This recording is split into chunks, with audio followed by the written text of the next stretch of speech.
আচ্ছা, কখনো কি এমনটা মনে হয়েছে যে কিছু মানুষের কথায় বা তাদের উপস্থিতিতেই কেমন যেন একটা অদ্ভুত শক্তি কাজ করে? একটা তেজ, তাই না? তান্ত্রিক যোগে ঠিক এই জিনিসটাকেই বলা হয় তেজ, মানে আমাদের ভেতরের আধ্যাত্মিক আগুন। তো আজকের এই আলোচনায় আমরা ঠিক এটাই জানব যে কিভাবে এই ভেতরের আগুনকে চেনা যায় আর আর কিভাবে এটাকে সচেতনভাবে আরও বিকশিত করা যায়। তো চলুন তাহলে শুরু করা যাক। আমাদের আলোচনাটা শুরুই করা যাক এই গভীর প্রার্থনাটা দিয়ে। এটা কিন্তু সরাসরি আগুন আর আলোর রূপক ব্যবহার করে। এই শ্লোকটা আসলে কি বলছে? বলছে আমাদের প্রত্যেকের ভেতরে যে একটা দিব্য জ্যোতি বা তেজস আছে, সেটাকে অনুভব করার একটা গভীর আকাঙ্ক্ষার কথা। তো প্রথমেই একদম মূল প্রশ্নে আসা যাক। এই যে আমরা তেজস বলছি, এটা আসলে কি? আমাদের ভেতরের ঠিক কোন শক্তির কথা বলা হচ্ছে এখানে? সহজ করে বললে তেজসকে আমাদের কথার আগুন বলা যেতে পারে। এটা আমাদের ভেতরের সেই আলো, সেই দৃঢ়তার প্রতীক, যা আমাদের ইচ্ছা শক্তিকে চালিত করে। একবার ভেবে দেখুন, যার তেজস শক্তিশালী তার কথা আর কাজেও কিন্তু সেই আগুনেরই একটা প্রতিফলন দেখা যায়, এক অদ্ভুত প্রত্যয় আর স্পষ্টতা। এই যে দেখুন, এখানে খুব সহজ করে বোঝানো হয়েছে যে একটা ভারসাম্যপূর্ণ আর একটা ভারসাম্যহীন তেজসের মধ্যে তফাতটা ঠিক কোথায়। যখন তেজস একদম ব্যালেন্সড, তখন কথা হবে একেবারে স্পষ্ট, সত্যনিষ্ঠ। কিন্তু যখনই এই ভারসাম্যটা নষ্ট হয়, তখন কথাগুলো কেমন ধোঁয়ার মতো হয়ে যায়। মানে হয় বিভ্রান্তিকর, নয়তো খুব কঠোর, সমালোচনামূলক। ভাবুন তো একবার, নিজের বা অন্যের কথায় কি এমনটা কখনো খেয়াল করেছেন? এই যে ভারসাম্যহীনতা, এটাই কিন্তু আমাদের ইচ্ছার শক্তিকে ভেতর থেকে দুর্বল করে দেয়। চলুন এবার পরের অংশে যাই। এখানে আমরা দেখব কিভাবে আমাদের কথা বা কথাবার্তা সরাসরি তেজসকে প্রভাবিত করে এবং এর মধ্য দিয়েই আসলে তেজস প্রকাশিত হয়। এখানে না একটা খুব মজার ব্যাপার আছে। তেজস আর কথা সম্পর্কটা কিন্তু একমুখী নয়, এটা দ্বিমুখী। মানে আমরা যা শুনি সেটা আমাদের ভেতরের আগুনের জন্য খাবারের মতো কাজ করে, আবার আমরা যা বলি সেটাই হলো আমাদের তেজসের বহিঃপ্রকাশ। তার মানে কি দাঁড়ালো? কি শুনছি আর কি বলছি দুটোই সমান গুরুত্বপূর্ণ। তাহলে মূল কথাটা কি? সত্যতা বা সত্যের খোঁজ। এগুলো শুধু ভালো গুণ নয়, এগুলো তেজসকে শক্তিশালী করার সবচেয়ে কার্যকরী কিছু হাতিয়ার। যখন আমাদের কথা, আমাদের কাজ আর আমাদের চিন্তার মধ্যে একটা মিল থাকে, তখন ভেতরের আগুনটা স্বাভাবিকভাবেই আরও উজ্জ্বল আর শক্তিশালী হয়ে ওঠে। আচ্ছা, তেজস কি আর কেন এটা এত গুরুত্বপূর্ণ তা তো মোটামুটি বোঝা গেল। এখন প্রশ্নটা হলো, এটাকে বাড়ানো যায় কিভাবে? চলুন এবার কিছু মানসিক এবং মেডিটেশন বা ধ্যানের অনুশীলন সম্পর্কে জেনে নেওয়া যাক। তান্ত্রিক যোগ অনুযায়ী তেজস বিকশিত করার সবচাইতে শক্তিশালী উপায় হল মন্ত্রজপ। এর কারণটাও বেশ গভীর। শব্দের যে একটা নির্দিষ্ট স্পন্দন বা ভাইব্রেশন থাকে, সেটা আমাদের ভেতরের সুপ্ত শক্তিকে সরাসরি নাড়া দিয়ে জাগিয়ে তুলতে পারে। যেমন ধরুন, এখানে কয়েকটা শক্তিশালী মন্ত্রের উদাহরণ দেওয়া আছে। রিং, যা দেবী কুণ্ডলিনীর সাথে যুক্ত।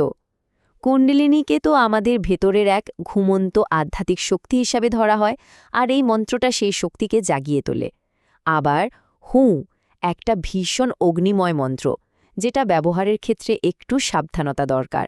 আসলে প্রত্যেকটা মন্ত্রের নিজস্ব শক্তি আর উদ্দেশ্য আছে। মন্ত্র ছাড়াও বিবেক বা বিচার বুদ্ধির অনুশীলন কিন্তু খুব জরুরি।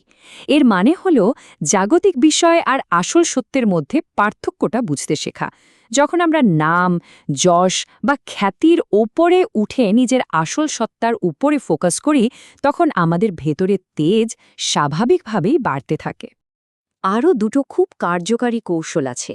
একটা হলো থ্রাটক, মানে ঘিয়ের প্রদীপের শিখার দিকে এক দৃষ্টে তাকিয়ে থাকা। আর অন্যটা হলো ভিজুয়ালাইজেশন, যেখানে সোনালি বা লালের মতো অগ্নিময় রং কল্পনা করা হয়। এই দুটো অভ্যাসই আমাদের এদিক ওদিক ছড়িয়ে থাকা শক্তিকে এক জায়গায় এনে ভেতরের আলোকে আরও তীব্র করে তোলে। বেশ, মন আর আত্মার অনুশীলনের কথা তো হলো। এর পাশাপাশি আমাদের শরীরকেও তো এই যাত্রায় সাহায্য করতে হবে, তাই না? চলুন এবার দেখি কোন কোন বস্তুগত জিনিস আমাদের তেজস বাড়াতে সাহায্য করতে পারে। এই স্লাইডটা দেখুন। কিছু বিশেষ ভেষজ আর খাবার তেজস বাড়াতে দারুণভাবে সাহায্য করে। যেমন বজ, যার সংস্কৃত নামের মানেই হল কথা। এছাড়া তুলসী, ঘি, মধু আর বিভিন্ন মশলা আমাদের ভেতরের আগুনকে সঠিক পুষ্টি যোগায়। উপবাসকে শুধু শরীর পরিষ্কারের উপায় ভাবলে কিন্তু ভুল হবে। এটা তেজস বাড়ানোর একটা অত্যন্ত শক্তিশালী প্রক্রিয়া।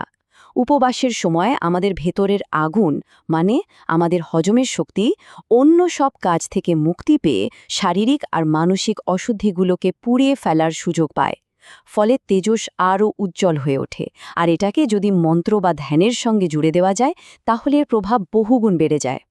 বৈদিক জ্যোতিষশাস্ত্র অনুযায়ী কিছু রত্ন তেজসকে প্রভাবিত করতে পারে, যেমন অগ্নিময় গ্রহ মঙ্গলের সঙ্গে যুক্ত লাল প্রবাল আর সূর্যের রত্ন রুবি বা চুনি। এগুলো তেজস বাড়াতে খুব সাহায্য করে। এগুলো হয় আঙুলে পরা হয় অথবা আয়ুর্বেদীয় পদ্ধতি মেনে গ্রহণ করা হয়। তেজস বাড়ানো যেমন জরুরি, ঠিক তেমনই এর ভারসাম্য রাখাও কিন্তু ততটাই গুরুত্বপূর্ণ, কারণ অতিরিক্ত কোনো কিছুই তো ভালো নয়। আচ্ছা, যদি কখনো এমন হয় যে ভেতরের আগুনটা প্রয়োজনের চেয়ে বেশি বেড়ে গেছে, যার ফলে হয়তো একটা অস্থিরতা বা শরীরে অতিরিক্ত তাপ লাগছে, তখনও কিন্তু সমাধান আছে। কিছু শীতল প্রকৃতির মন্ত্র যেমন মা বা ওয়েং জপ করে সেই অতিরিক্ত তেজকে শান্ত করে একটা ব্যালেন্সে ফিরিয়ে আনা যায়। ঠিক একইভাবে কিছু খাবার আর ভেষজ ওই ভারসাম্যটা বজায় রাখতে সাহায্য করে, যেমন থানকুনি পাতা, ঘি বা কাঁচা চিনি। এগুলো অতিরিক্ত তেজসকে শান্ত করে আর শরীর মনে একটা স্নিগ্ধতা নিয়ে আসে। তেজস যেমন ভেতরের আগুন, তেমনই ওজস হল আমাদের জীবনী শক্তির সারমর্ম। এই উপাদানগুলো দুটোকেই সামঞ্জস্যে রাখে। যে কোনো শুভ কাজ বা আধ্যাত্মিক যাত্রার শুরুতে ভগবান গণেশকে স্মরণ করা হয়, কারণ তিনি সমস্ত বাধা দূর করেন। আর তেজস বিকাশের এই যাত্রাটাও তার ব্যতিক্রম নয়। আজকের এই পুরো আলোচনার শেষে প্রশ্নটা আসলে আমাদের প্রত্যেকের নিজের কাছে। আমরা আমাদের ভেতরের এই আধ্যাত্মিক আগুনের যত্নটা নেব কিভাবে? আমাদের কথা, আমাদের কাজ, আমাদের খাবার দাবারের মাধ্যমে কিভাবে এটাকে প্রতিদিন একটু একটু করে আরও উজ্জ্বল করে তুলব? এই যাত্রার কোনো রেডিমেড উত্তর নেই।